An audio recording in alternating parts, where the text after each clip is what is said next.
Mozambique's military says it is ready to fully take charge of its country's security situation as external military forces from the Southern Africa Development Corporation mission in Mozambique prepare to leave after several years of combating insurgents. Rwandese troops, on the other hand, who occupy 3 key districts in Cabo Delgado that was under the grip of Ansar al-Sunna Wajama terror group, has not given indication as to when they will vacate as they continue with their stabilization mission.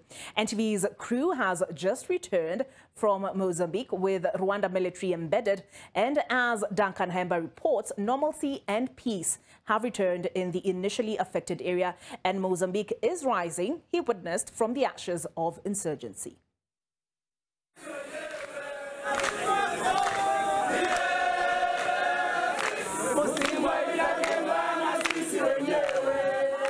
It's shortly after the clock hitting 10 a.m. as jubilation rents the air in one part of Mozambique Praia town, as joint Rwanda security forces, their Mozambique counterparts, and a section of locals break into song and dance before embarking on a task ahead.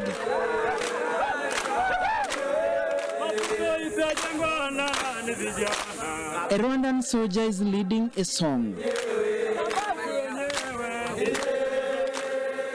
People of Mozambique are celebrating a major breakthrough because the country is slowly rising from the ashes of a deadly 4-year insurgency by the Islamic State terror group offshoot, the Ansar al-Sunna Wajama, that captured the energy-rich Cabo Delgado province in the northern part of the country bordering Tanzania, held it at ransom until Rwandan security forces arrived in July 2021 and vanquished them a month later. On this day, Rwanda troops are here to lead 2 key missions.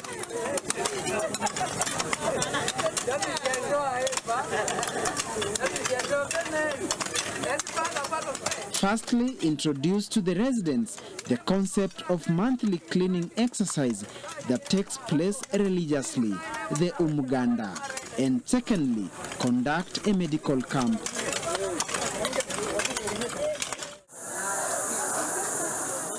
Since the hospital was not spared by the insurgents in their trail of destruction, a tent has been erected in that compound to serve the purpose. There are no benches, and therefore those in need of free services being offered are forced to sit on the ground in a single file, serving as queues because they cannot stand in the scorching sun and the baking heat. Majority are women who have brought their sick children. 21-year-old Mboja Daddy is among those who await to be called next, as she keeps fanning her son to cool him off. The child, who has no shirt, has rashes all over his body. Nimetafuta vidonge nimimpaka, lakini sioni nafuu yake, nazidi kuona vitu hivi vinanitokea tu. Hospitali tikienda hata wangu wanatipa sharopi hata tukiwanyosha haidumu wala vitu hivyo havizami wala nini. On her left is another desperate mother who is restless. The woman is also seated on the ground like others, but unlike them, she has tied her twins on her chest, trying to breastfeed them. Occasionally she's buried in thoughts, perhaps panicking that her son may not be attended to in good time. Every face you make eye contact with has desperation screaming on them. Women and children desperately need this medical attention, which makes one wonder what will happen tomorrow when the troops have gone back to the camp and maybe the sick still need medical attention. Every corner of the town has at least something glaring that was destroyed by the Islamic jihadists for the period they controlled the port town of Mozambique Praia. The ruins are all over, from burnt vehicles, damaged rooftops, vandalized infrastructure, and so on. Fortunately, residents are returning to their homes and are picking up pieces to begin rebuilding their lives. They have some sense of security, given the heavy joint military presence of Rwanda and Mozambique. At the Pamunda fish market that was constructed by the Rwanda security forces, we find Juma Jafari busy arranging his groceries on sale. He says they had been restless for 3 years, and when attacks intensified, they fled into the forest, where they stayed for nearly a year. For now, he seems at peace. Haya tashwishi sijui katika naona mimi nzuri tu. Sababu kitu kukimbia na watoto njaa porini kitu kibaya sana. Sasa hivi ninalala, nafanya biashara ndogo ndogo kama najulisha watoto wangu wanakula wanasoma. Naona yani tuko salama kabisa. Amina Joao, a mandazi and drinking water trader, holds her cheek as she engages me in a talk, and suddenly her eyes begin welling as she recounts her ordeal. She was 8 months pregnant at the time. Hali imekuwa ngumu kabisa. Kula kwa tabu. Shida za tabu tu, tumekimbia kwa sababu porini tumekaa siku 16 tuko porini na ujauzito. Mpaka tukitoka porini tukienda kwenye barabarani tukisubiri pale tumepata gari tukitoka mpaka Mweda. Hiyo toka Mweda mpaka Nampula na ujauzito hivyo hivyo. Nikifika kule nimekaa mwezi mmoja nikajifungua mwanamume. So akimfanya mtu akinshika hivi watanchinja kamba kuku na kutoa ndani tumboni wanatoa vitu vao kukuonesha hivi kamba umekimbia na mume wako akinshika mume wako wananchinja kuchukua kwenye hichi kichwa kukuweka wewe mwanamke chukua uende na nyumbani ukawaulize kamba mtu huyo amechinja kabisa. Anaua kabisa kuua. Palma district was the hardest hit by the insurgents, with carnage being estimated to be over 1,000 people, according to an investigative journalist in the region. UN agencies put the figure at 2,000. On the afternoon of 24th March 2021, the terror gang invaded the town, opening fire on anyone they lay their eyes on. Amarula Hotel, which started operating in 2017, bore the brunt of the attacks. The facility was very busy and popular because it housed constructors from the French multinational company Total Energies and other international bodies. When they struck, patrons scampered for safety in all directions as the insurgents gave chase at the center and the nearby beach. Many people died that afternoon, prompting Maputo to cry for help. Rita Lucas, who is the general manager at the hotel, which reopened 9 months later, says those killed at the hotel were 4, but more were shot dead at the shopping center. The hotel is slowly coming back to life. We've got Rwanda, Jamani, and we've got Mozambican militaries who are day and night working for us, Jamani. We are happily, we sleep. Tunalala sisi. Tunalala ni hata mtu akikwambia asubuhi ulisikia yule mdudu aliruka juu ya mtu naambia hapana sijasikia kwa sababu gani? Tuna uhakika kwamba tuko safe. We are well protected. The Rwanda working 24/7 hours. We've got Mozambican work 24/7 hours to protect sisi. Tuna government ambayo ina sweating morning and night to make sure kwamba we all fine. Not only Palma jamani, including Musimbwa pia nao. Wote yani tuko safe. Further north we arrive at Kionga, that is among the villages close to the border with Tanzania, and find 2 women with equally painful experiences they picked during the terror reign in the province. 31-year-old Husna Mohammed is a mother of 3 who vividly remembers the blood-curdling experience and is among the returnees. Walitushtua wenzetu wa polini. Wakatukimbiza, tunakimbilia polini na watoto, mbu, kula hakuna, mashaka, vitu vyetu kutuibia, majumba kututilia moto, na watu kufa ndugu zetu. Zainab Shwea, a mother of 7, had just given birth to her youngest child when hell broke loose. Her husband was away for the day and she had to handle the situation on her own. Bunduki zile zinazidi mabomu. Watoto wanakimbia, wanakuja hapa. Wengine hawa nimewashikia huku. Na watu wanakimbia. Bunduki zile na mabomu yanapigwa. Pale mimi kwa kukusanya watoto wangu kukimbia. Sina nguo, sina nini. Nimejifungua sasa hivi huyu hapa. Toka asubuhi hatujala. Chakula kinapotea, maisha magumu. Kukimbia hapa, kukimbilia Ntoni huko. Tukifika Ntoni, mimi maji ya umu. Watoto misimama. Pale nimechanganyikiwa ni miemu. Kuwepo kijana mmoja nikamwambia nichukulie watoto wangu. Kunichukulia mimi kuwasimamisha. Hivi mwingine yupo kule, huyu nimembeba. Mwingine nimweka hapa. Kukimbia sisi kwenda kulala kwenye makoko Ntoni huko.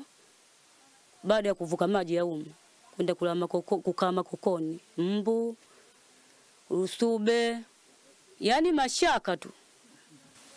Wakapiga bunduki, mabomu, majumba yanatiliwa moto, chakula tukijui paka asubuhi. From October 2017 to August 2021, the insurgents had the oil and gas-rich region firmly under their grip, whereby they killed by beheading and maimed hundreds at will, forcing over 800,000 people to flee their homes. The most horrendous attack was that one in March 2021 in Palma town, where several people were killed in broad daylight and businesses destroyed, prompting Rwanda security forces, which comprises of the military and the police, to be deployed to fight the terror gang, jointly with the Mozambique military, and they recaptured the port of Mocimboa Praia, which was under the control of the militia, acting as their command base. Rwanda Security Forces spokesperson Brigadier Ronald Ruivanga says the combat and security mission accomplished. RSF is now discharging the stabilization mission that has seen a high number of internally displaced people return to their homes, putting the estimated number of returnees to between 250,000 to 300,000. The first challenge that we had on arrival is the destruction of infrastructure, communication network, electricity. Now there is a return to virtually everything. Valij Tawabo is the governor of Cabo Delgado province. He says the 4-year chaos greatly affected the region's economy. In case of the project can have, as they stopped for 2 years, there are a lot of things which have to be fixed, not only the security wise, but also for the services which are going to be provided. There are some issues which cannot be done before others, and those others should be placed on time. Damage economic. We stopped. 1 year was Mocimboa without people in village. 1 year. And some other village in different areas, you were not having communities there. But you could have some areas in the district, but not in everywhere. The French giant company Total Energies had invested $20 billion in the natural gas, becoming the largest private investment on African continent, and the first gas delivery would have started in 2024 had there been no interruptions, but activities were halted. If Mozambique succeeds in the mega project, the country will become one of the largest energy suppliers in the world. Cabo Delgado province is an energy-rich territory of oil and gas. According to Mozambique Army Commander Major General Tiago Nampele, the turmoil orchestrated in the northern province by jihadists had nothing to do with religion. Ndio maana tukasema dini sio, kwa sababu kama ingekuwa dini hawangefanya machafuko hapa, ambapo dini yenyewe ndio iko juu. Sasa sio dini vile vile. na misikiti mingi sana imeshachoma moto hapa Mosimbwa. Rwanda says the operation to run insurgents out of town was successful owing to the fact that it was a bilateral engagement with Mozambique, and that's why they went for that option. We choose to set the rules, which is different in a multilateral setup like the United Nations. So whenever we want to operate, we don't wait for the UN headquarters to give us a go-ahead. 2, doctrine. The fact that there are multiple countries involved in an operation means that you need to agree on the modus operandi. You have to agree on the way, on how to fight. So in a bilateral setup, it is very easy for you to conduct operations whenever you feel like, however you feel like. And this creates quick success. And that is why our bilateral forces have been quite successful. Just like daytime, nightlife in Palma and Mosimbwa is almost back to normal. Businesses are roaring till late in the night as the joint operation forces keep patrolling. Children continue playing outside shops as parents run their businesses. Critical infrastructure like airports in Afungi, Mosimbwa da Praia, the port, electricity substation in Awase have been rehabilitated. Both countries were evasive in regard to the funding of the operation, given that running a war is expensive. War is expensive, but loss of life is even more expensive. So we believe that this is a justified cause that we should all collectively contribute towards dealing with.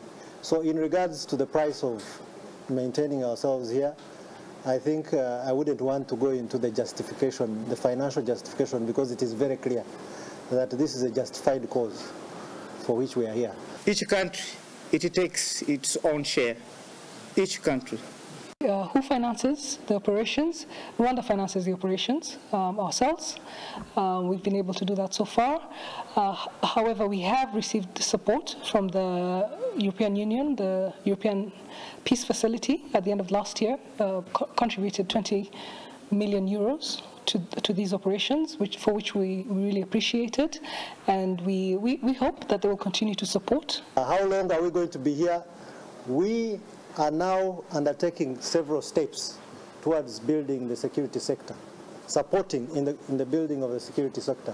We don't have a time frame, but we are in the process of building capacity to ensure that whenever we make the decision, they will be able to operate on their own. Rwanda continues to invest heavily in military diplomacy. Apart from her operations in the Central African Republic and now Mozambique, the country is the largest fourth contributor to UN peacekeeping missions with over 4,500 troops. So what is in it for Rwanda for all this investment in military diplomacy? First of all, we understand the importance of security and of peace, given the history that we've had here, and what we have done to bring security and to stabilize this country after stopping the genocide in 1994. So we understand the value of peace and security.